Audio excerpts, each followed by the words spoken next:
I've been getting a lot of feedback lately about the beard. And to be honest with you, I wasn't completely sure about it to begin with either. But it just sort of grew on me. I'm sorry I was even in the room when that happened.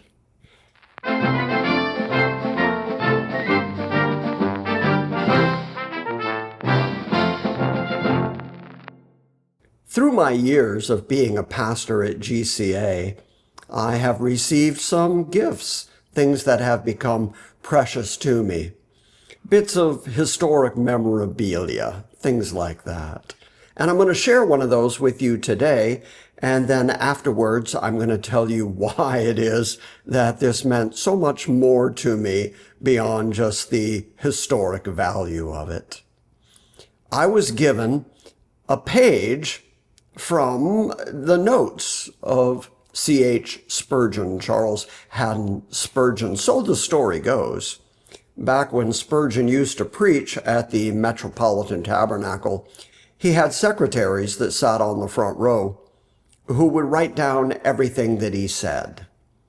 And then they would submit those notes once they had transcribed them into a readable form. They would submit those notes to him, and he would go through those notes before sending them to the publisher for various publications, particularly the Sword and Trowel.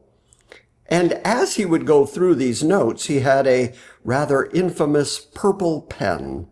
And with his purple pen, he would mark out stuff that he didn't like. He would rewrite things that he meant to say better. And so I was given a page, I was given a binder that has a page of Spurgeon's actual notes with his purple pen, erasures, highlights, and new notes, new writing. Here's the way the story goes according to the binder itself. By the way, the binder comes right from Spurgeon's college and came with a certificate of authenticity that this was in fact something that Charles Haddon Spurgeon actually wrote. Charles Haddon Spurgeon delivered sermons each Sunday morning from London's Metropolitan Tabernacle, and as he preached from bullet points, his secretaries transcribed his spoken words and presented their handwritten copies to him each Sunday night. It was to these copies that Spurgeon made handwritten corrections before sending the sermons for printing in both newspapers and in his own magazine, The Sword and Trowel. And then later on that same page, it tells us the weekly sermons had to be delivered to the publishers for printing by Thursday morning, and Spurgeon was not willing that it should represent anything less than his best. As his wife phrased it, it was always up to his highest mark. The task was greater if he had to lengthen or reduce it, as each sermon had to fill 12 pages. When the revisions were completed, the sermons went by messenger to Passmore and Alabaster in 2 or 3 segments. Those were the publishers. And galleys were produced and returned for further correction. This process was repeated weekly throughout Spurgeon's ministry. In order to accomplish this weekly publication, the secretary who had taken down the sermon transcribed it into manuscript form, and the result, which was usually 40 or 50 pages, was delivered to Spurgeon that same day. Ordinarily, this was his first work on Monday morning. And this was no mere correction of minor detail, but it involved extensive amendation, big amendments. Thus, not only words were replaced, but sentences, paragraphs, and even pages. His wife characterized it as always a labor of love, and yet always a labor. Now, why did I tell you all this? Well, I have several Spurgeon volumes and collections of his sermons. And as a young fella just starting out preaching and getting used to the practice and process of preaching, I would read Spurgeon sermons, and they were just so meticulously well said. I enjoyed his use of language because I'm a word guy. And I had it in my mind that he must have just been the most eloquent speaker ever and never seemed to make a mistake in his word choice. And so when I was given this particular gift and read what I just read to you, that he would sometimes correct whole phrases, whole sentences, whole paragraphs, and that he would mark up his own manuscripts before they went to publication, suddenly everything made a whole lot more sense to me. And so here it is. Here's a page that actually has Spurgeon's markings with his famous purple pen. And you can see the secretary's handwriting. You'll see the lines through it, and then the rewriting that Spurgeon actually did. Here's the page. Now, if you can't read it, that page is from the sermon, God's Thoughts of Peace and Our Expected End. What it actually says on the page is, here I pause to make a practical application. I may be addressing some person here who is in great distress under conviction of sin. You despair because the Lord is bringing your sin to remembrance. But indeed, there is no cause. The Lord is sending you into captivity for a purpose. You are being shut up by the law, that you may be set at liberty by Christ. You are being stripped in order that you may be clothed, and you are being emptied that you may be filled. If you could see the end from the beginning, you would rejoice that you are made to know the burden of sin.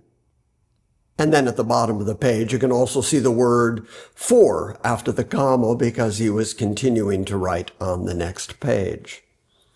Now, I read it to you in its corrected form. I read the words that Spurgeon actually rewrote. Now, why is that all valuable to me? Well, we happen to live in the digital age, and I record all of my sermons utilizing digital technology. And then I bring those sermons home and I listen to them again before I put them on the internet. And I've been doing that for 30 years, all 25 years of preaching at GCA. And even in the years before that, when we were recording to cassette, I would always go back and review and then make a digital copy. And that allowed me to go through my sermons and delete anything, edit anything, fix anything that I didn't like. Because on our website, there are just thousands and thousands of hours of my talking, my proclaiming the good news. And in the course of all those hours, naturally, I would occasionally slip up. Occasionally, my voice would start to produce a word that confused even me. And then I would go back and start the sentence again. And so those mistakes, those accidents, don't ever make it to the final digital copy that goes out to the internet, to the world. I consider the archives on the GCA website to be the permanent record.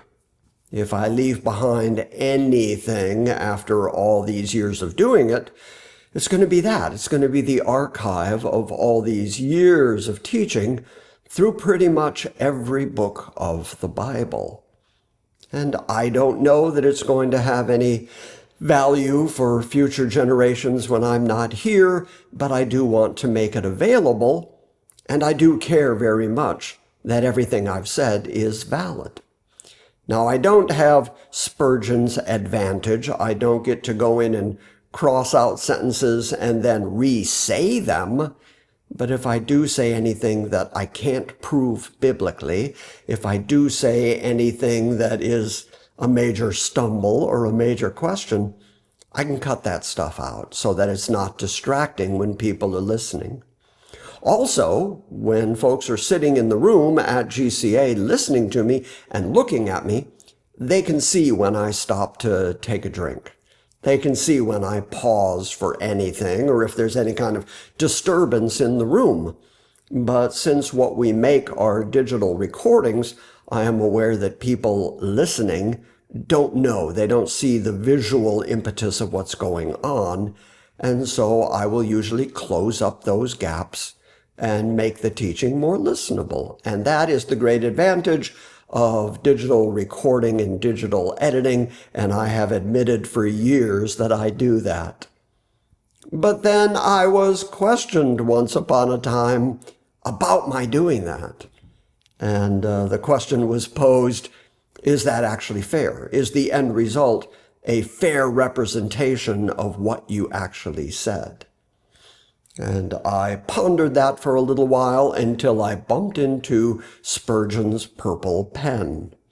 And that gave me a great deal of confidence. I mean, if he, way back in the 1880s, was allowed to edit his material before it went out to the world, well, then I'm happy to edit my material before it goes out to the world. So there you go. A little piece of history brought up into the digital age and a confession that, yes, I do edit my messages so that the end result is as good as it can be. I'm always trying to put forward my best effort.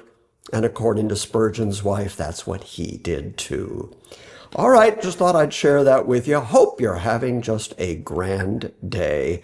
And I'm really sorry about that whole beard thing. Then again, Charles Haddon had a pretty good beard himself.